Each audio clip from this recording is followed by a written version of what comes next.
Like, what does it mean to be saved? And I don't mean in the like evangelical manipulative altar call kind of way. We've rejected that as not helpful. But like when you've rejected that, what's left?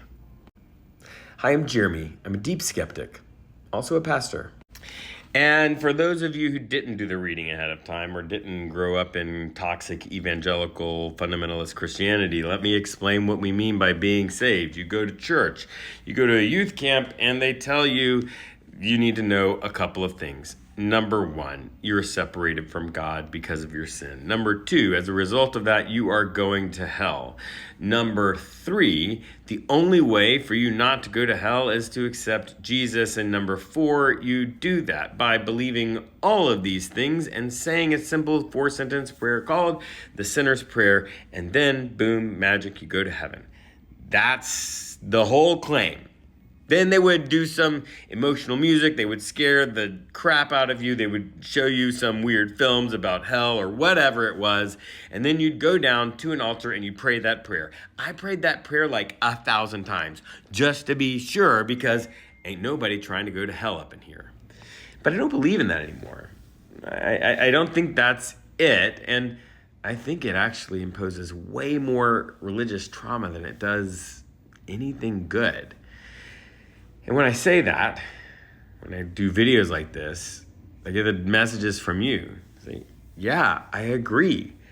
I don't believe in the altar call BS. I was hurt by that. I was traumatized by that. I made really bad life decisions based on that and the crazy purity culture, true to love waits. Like, yes. But what's left? Turns out a lot.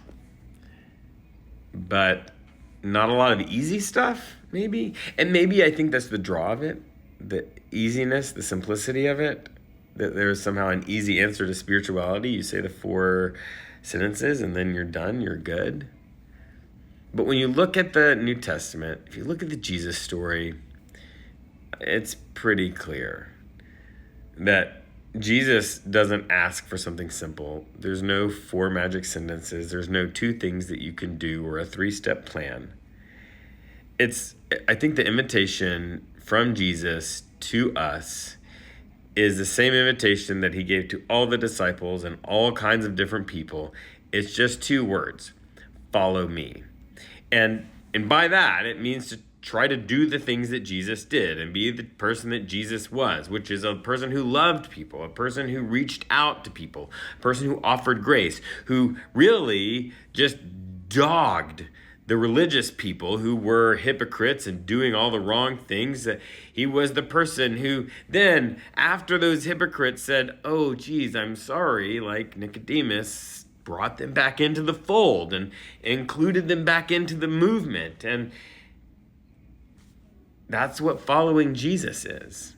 Following Jesus is following that example. And I've got bad news. The bad news is that's hard. A lot of Christians don't do it. A lot of Christians don't attempt to do it. But the good news is Jesus has love and grace and doesn't expect anybody to be perfect.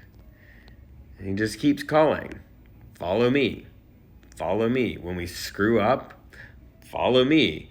When we end up being a religious hypocrite, follow me. When we do some other bad thing, like follow me. Over and over, the same question, follow me, follow me, follow me. And that's it. There's not simple. There's not 4 sentences that you can say. It's a life of trying to figure out who Jesus was, what the Bible says, and how to be that for the world.